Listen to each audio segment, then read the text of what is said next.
ಯೇಸು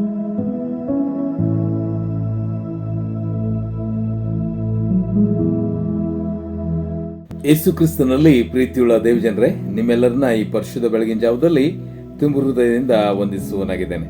ಕರ್ತನ ಈ ಕೃಪೆ ದಿವಸವನ್ನ ಆತನ ಮಹಿಮೆಗಾಗಿ ಕಳೆಯುವುದಕ್ಕಾಗಿ ನಾವು ಹಿಂಜಾರುವಂಥ ವಿಷಯಗಳು, ಒಬ್ಬ ದೇವ್ರ ಮಕ್ಕಳು, ವಿಶ್ವಾಸಿಗಳೆನಿಸಿಕೊಂಡವರು ಅನೇಕ ವಿಷಯಗಳಲ್ಲಿ ಹಿಂಜಾರುವಿಕೆಯನ್ನ ನಾವು ನೋಡಿಕೊಳ್ತೇವೆ. ಅದಕ್ಕೆ ಮೂಲ ಕಾರಣಗಳನ್ನ ನಾವು ಗುರುತಿಸಿಕೊಳ್ಬೇಕು. ನನ್ನ ಪ್ರೇರಣೆ, ಒಂದು ವೇಳೆ ನಾವು ಆ ಹಿಂಜಾರುವಿಕೆಯಲ್ಲಿ ಗುರುತುಗಳನ್ನ ಕಂಡುಕೊಳ್ಳದೇ ಇದ್ರೆ ನಮ್ಮ ಜೀವಿತವನ್ನ ಅತಿ ಭಯಂಕರವಾದ ಮೋಸತನಕ್ಕೆ ನಾವು ಒಳಪಡಿಸ್ತೇವೆ.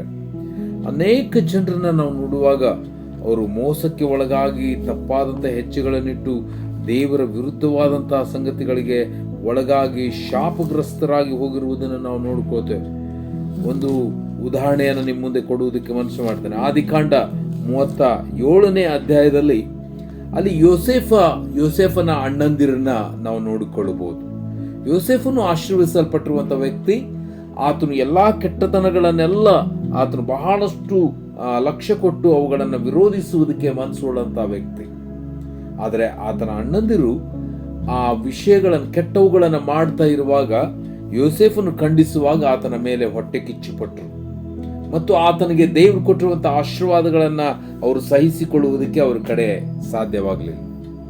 ಅದಕ್ಕಾಗಿ ಅಲ್ಲಿ ಅವರು ಆ ಯೋಸೇಫನನ್ನ ಕಂಡಾಗ ಆತನನ್ನ ಕೊಂದು ಬಿಡಬೇಕೆಂಬ ಆಲೋಚನೆ ಮಾಡಿಕೊಂಡ್ರು. ಇದು ಏನನ್ನ ತೋರಿಸ್ತದೆ ಅಂದ್ರೆ ಅವ್ರ ಹೃದಯದಲ್ಲಿ ತುಂಬಲ್ಪಟ್ಟಿರುವಂತಹ ಅಸೂಯೆ ಭಾವನೆ, ಗರ್ವ, ಅವರಲ್ಲಿರುವಂಥ ತಪ್ಪಾದ ಜೀವಿತ ಎಂಬುದಾಗಿ ನಾವು ನೋಡಿಕೊಳ್ತೇವೆ.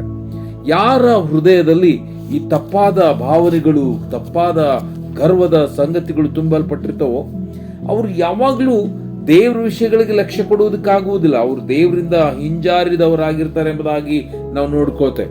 ನೀವು ಕೀರ್ತನೆ 10ನೇ ಅಧ್ಯಾಯದ 4ನೇ ವಚನದಿಂದ ನೋಡುವಾಗ, ಕರ್ತನು ವಿಚಾರಿಸುವುದಿಲ್ಲ ಎಂದು ದುಷ್ಟನು, ಅಂದ್ರೆ ಗರ್ವದಿಂದ ತುಂಬಲ್ಪಟ್ಟ ವ್ಯಕ್ತಿ ಸೊಕ್ಕಿನ ಮುಖದಿಂದ ಹೇಳಿಕೊಳ್ತಾನೆ.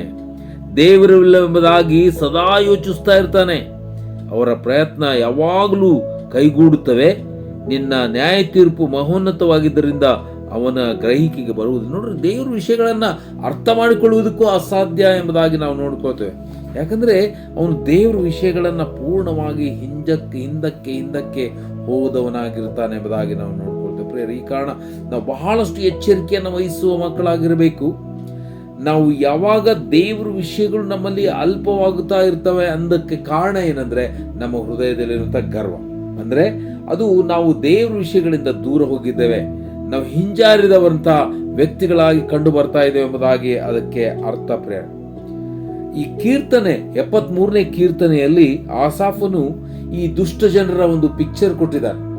ದುಷ್ಟ ಜನರು ತಮ್ಮಲ್ಲಿ ತಾವೇ ಏನ್ ಅನ್ಕೊಳ್ತಾರೆ, ಹೇಗಿರ್ತಾರೆ ಎಂಬುದಾಗಿ, ಅವರು ಯಾವ ರೀತಿಯಲ್ಲಿ ತಮ್ಮನ್ನ ಸೊಕ್ಕಿನ ಕಣ್ಣುಳ್ಳವರಾಗಿ ಎಷ್ಟು ಭಯಂಕರವಾದ ರೀತಿಯಲ್ಲಿ ಜೀವಿಸ್ತಾರೆ ಎಂಬುದಾಗಿ ಸಹ ಬರೆಯಲ್ಪಟ್ಟಿರುವುದನ್ನು ನಾವು ನೋಡ್ಕೋತೇವೆ. ಒಂದು ವೇಳೆ ಅದನ್ನ 73ನೇ ಕೀರ್ತನೆ 6ನೇ ವಚನದಿಂದ ನೋಡ್ಕೋಣ.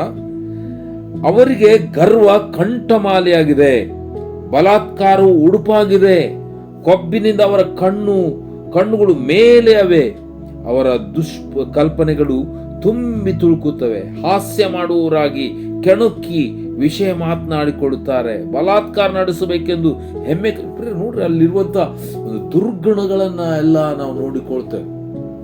ಯಾರು ಗರ್ವದಿಂದಿರುವವರು, ದೇವರಿಂದ ಹಿಂಜಾರಿದಂತ ಜನರು ಎಂಬುದಾಗಿ ನಾವು ನೋಡಿಕೊಳ್ತೇವೆ. ಇದು ಭಯಂಕರವಾಗಿರುವಂಥದ್ದು. ಅವರ ಮುಖಭಾವವು ಅದು ಭಯಂಕರವಾದ ರೀತಿಯಲ್ಲಿ ಏನೋ ದೊಡ್ಡ ವ್ಯಕ್ತಿತ್ವವೋ ಎಂಬಂತ ರೀತಿಯಲ್ಲಿ ಅವರು ಇರ್ತಾರೆ. ಅವರ ಜೀವಿತ ದೇವರ ವಿರುದ್ಧವಾಗಿ ಸಾಕ್ಷಿ ಹೇಳ್ತಾ ಇರ್ತದೆ ಎಂಬುದಾಗಿ ಏಷಾಯನ ಪ್ರವಾದಿಗಳ ಗ್ರಂಥದಲ್ಲಿ ನಾವು ನೋಡ್ಕೋತೇವೆ. ಏಷಾಯ 3ನೇ ಅಧ್ಯಾಯ 9ನೇ ವಚನ, ಅವರ ಮುಖಭಾವವೇ ಅವರಿಗೆ ವಿರುದ್ಧವಾಗಿ ಸಾಕ್ಷಿಯಾಗಿದೆ. ತಮ್ಮ ಪಾಪವನ್ನ ಮರೆಮಾಚದೆ ಸೋದೋಮಿನವರಂತೆ ಮೆರೆಸುತ್ತಾರೆ.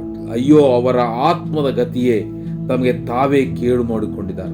ನೋಡ್ರಿ, ಇಲ್ಲಿ ಸೋದೋಮಿನಂತೆ ಪಾಪವನ್ನು ಹೆಚ್ಚಿಸಿಕೊಳ್ಳುತ್ತಾ ಮರೆಮಾಚದೆ ಬಹಳಷ್ಟು ಓಪನ್ ಆಗಿ ತಮ್ಮ ಜೀವಿತವನ್ನು ನಷ್ಟಕ್ಕೆ ಗುರಿ ಮಾಡಿಕೊಳ್ಳುವಂತಹ ಜನರು ಎಂಬುದಾಗಿ ನಾವು ನೋಡ್ಬೋದು. ಪ್ರಿಯ ನನ್ನ ದೇವಜನರೇ, ಇದನ್ನು ನಾವು ಬಹಳಷ್ಟು ಎಚ್ಚರಿಕೆ ವಹಿಸಬೇಕು. ಯಾವನ ಹೃದಯದಲ್ಲಿ ಆ ಗರ್ವದ ದೃಷ್ಟಿಕೋನ ಪ್ರವೇಶ ಮಾಡ್ತೋ, ಅವನು ತನ್ನನ್ನು ಹೆಚ್ಚಿಸಿಕೊಳ್ಳುತ್ತಾ ತಾನು ದೇವರಿಗೆ ಅಸಹ್ಯವಾದವನಾಗಿ ಕಂಡು ಬರ್ತಾನೆ ಎಂಬುದಾಗಿ ನಾವು ನೇರವಾಗಿ ದೇವರ ವಾಕ್ಯದಲ್ಲಿ ನಾವು ನೋಡಿಕೊಳ್ತೇವೆ. ದೇವರು ಅವನನ್ನು ಅಸಹ್ಯಗೊಳ್ಳುತ್ತಾನೆ, ದೇವರು ಅವನನ್ನು ತಳ್ಳಿ ಬಿಡ್ತಾನೆ, ಅವನು ದೇವರಿಂದ ದೂರ ಹೋಗ್ತಾನೆ. ಅಹಂಕಾರಿಗಳನ್ನೆಲ್ಲ ದೇವರು ಎದುರಿಸ್ತಾರೆ ಎಂಬುದಾಗಿ ಬರೆಯಲ್ಪಟ್ಟಿದೆ 1 ಪೇತ್ರ 5ನೇ ಅಧ್ಯಾಯದ 5ನೇ ವಚನದಲ್ಲಿ. ಈ ಕಾರಣ ನಾವು ಬಹಳ ಎಚ್ಚರಿಕೆಯನ್ನು ವಹಿಸೋಣ. ನಾವು ದೇವರಿಂದ ಎಲ್ಲಿ ದೂರವಾಗಿದ್ದೇವೋ ಅದನ್ನು ಪರೀಕ್ಷೆ ಮಾಡಿಕೊಂಡು ಅತಿ ದೇವರ ಸಮೀಪಕ್ಕೆ ಹೋಗುವುದಕ್ಕೆ ನಮ್ಮನ್ನು ಒಪ್ಪಿಸಿಕೊಡುತ್ತಾ ಆತನ ಪ್ರಸನ್ನತೆಯಲ್ಲಿ ಕಾಲ ಕಳೆಯುತ್ತಾ ಆತನ ಮಹಿಮೆಗಾಗಿ ಜೀವಿಸುವುದಕ್ಕೆ ನಮ್ಮನ್ನು ಒಪ್ಪಿಸಿಕೊಳ್ಳೋಣ. ಆ ರೀತಿಯಲ್ಲಿ ಆಗುವಂತೆ ಕರ್ತನು ನಿಮ್ಮನ್ನು ಆಶೀರ್ವದಿಸಲಿ. Thank you.